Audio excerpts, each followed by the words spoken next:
हंसनाथ नोडाल उच्च विद्यालय वार्षिक क्रीड़ा उत्सव अनुष्ठित। कटक सदर अंतर्गत परमहंस स्थित हंसनाथ नोडाल उच्च विद्यालय वार्षिक क्रीड़ा उत्सव अनुष्ठित हो जाइछि। मुख्य अतिथि भावे कटक सदर ब्लॉक अध्यक्षा श्रीमती भाग्यलक्ष्मी राउत जोगदे क्रीड़ाविद मानक उत्साहित करने सह सुस्थ शरीर पर क्रीडार आवश्यकता संपर्क में सूचना प्रदान करथिले। मुख्य वक्ता भावे परमहंस ग्राम पंचायतर सरपंच श्री अशोक पात्र जोगदे खेलाड़ी मानक क्रीड़ा क्षेत्र में आगेवा प्रेरणा देथिले। सम्मानित अतिथि भावे आयतपुर सरपंच राकेश बेहेरा जोगदे बेले प्रधान शिक्षयित्री स्नेहांजलि दास स्वागत भाषण प्रदान करथिले। मंच परिचालना करथिले शिक्षक वासुदेव नायक। शेष में क्रीड़ा रे कृति छात्र छात्री अतिथि द्वारा ट्रॉफी और मानपत्र प्रदान करा जायतिला। एही अवसर रे विद्यालय छात्र छात्री द्वारा चित्ताकर्षक सांस्कृतिक कार्यक्रम परिवेषण करा जायतिला। कार्यालय पाखापाखि गढ़ी उठी आम समस्त को मनीष करी ठिया करिथिबा ए पवित्र अनुष्ठान को सर्वप्रथम प्रणाम करुछि।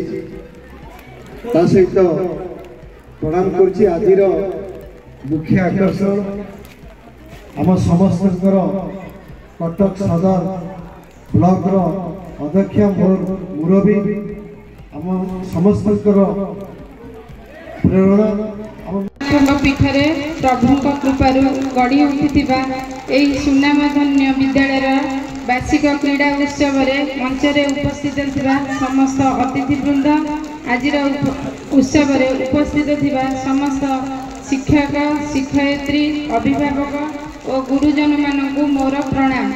आज जो यही विद्यालय उत्सव मुखरित हो उठी से कुनी कुनी पिला मानकु मोर आशीर्वाद। आज विशेष किसी कहवाक चाहूना एतिकी कहबी पिला माने मन दे पाठ पढ़ा सह क्रीड़ा प्रति मनोनिवेश कर। खेल द्वारा शारीरिक विकास होगा सह मानसिक विकास होता है। खेलकूद द्वारा आम शरीर को सुस्थ रखा सह निरोग होता है। क्रीड़ा क्षेत्र में ओडिशा तथा भारत बहु सुनाम अर्जन कलानी। क्रीड़ाविद मानक विभिन्न क्षेत्र में चाकरी सृष्टि हेलानी। भल पाठ पढ़ा सह भल खेलाड़ीटे हेले भविष्य निश्चय उज्जवलमय हेब। यही क्रीड़ा उत्सव जोगदे मु बहुत खुशी। यही विद्यालय मुझे स्नेह श्रद्धा आदर पाई केबे भूली हबनी।